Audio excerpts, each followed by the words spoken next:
বন্ধুরা, ঈশ্বর এত শক্তিশালী, তিনি যা চান সেটা করতে পারেন। কিন্তু দেখুন যেসাইয় ৬৬ পদে তিনি কি বলেছেন। এমন কার্য কে দেখিয়েছে, এমন কার্যের বিষয়ে কে শুনিয়েছে? এক দিবসে কি কোনো দেশের জন্ম হইবে? অসম্ভব, তাই তো। কোনো জাতি কি একেবারেই ভূমিষ্ঠ হইবে? ফলে গর্ভযন্ত্রণা হইবা মাত্র সিয়ন আপন সন্তানগণকে প্রসব করিল। সিয়ন হল খ্রিস্টের মণ্ডলী। মণ্ডলী ঈশ্বরের সন্তানের জন্ম দিয়াছে, যেন আপনার জীবনের সত্য আশীর্বাদ হয়ে ওঠে। আজকে ধারণা করতে পারেন ঈশ্বরের কাছে আপনার জন্য কি রয়েছে, আর যেটা আপনার মাথাকে উঁচু করবে পূর্ণ আনন্দে চলার পথে ঈশ্বরের ইচ্ছা পূরণে। আর ঈশ্বর সেটা দেখেন আর আপনাকে প্রচুর রূপে আশীর্বাদ করতে চান।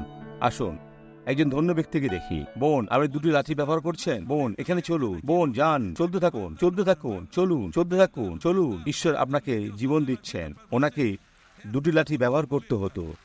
এগিয়ে যান, হচ্ছে। উনি আরো চলবেন, আর ঈশ্বর ওনাকে পা ফিরিয়ে দেবেন।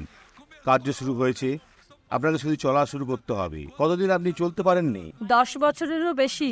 এখন এইভাবে করুন। বন্ধুরা দেখুন, ওনার পা মেগে গিয়েছিল, আর ভাইরা এখন এটা সোজা হচ্ছে। Hallelujah, hallelujah, hallelujah, hallelujah. যিশুর গৌরব হোক। Hallelujah, hallelujah, hallelujah, hallelujah. যিশুর গৌরব হোক। আসুন প্রার্থনা করি। পিতা, প্রার্থনা করি, বিনতি করি, আর মন্দকে ধমক দিই, যেটা এই জীবনে রয়েছে। ডান পায়ের পেশিতে রয়েছে, বাঁ পায়ের পেশিতে রয়েছে। এখানে এটা লুকিয়ে আছে। সেই মন্দকে বলি, বেরিয়ে যাও, চলে যাও। এই ব্যক্তির শরীরে যে কোনো স্থানেই থাকুক, সেগুলি ছেড়ে যাক যিশুর নামে। আর আপনি বলুন আমেন।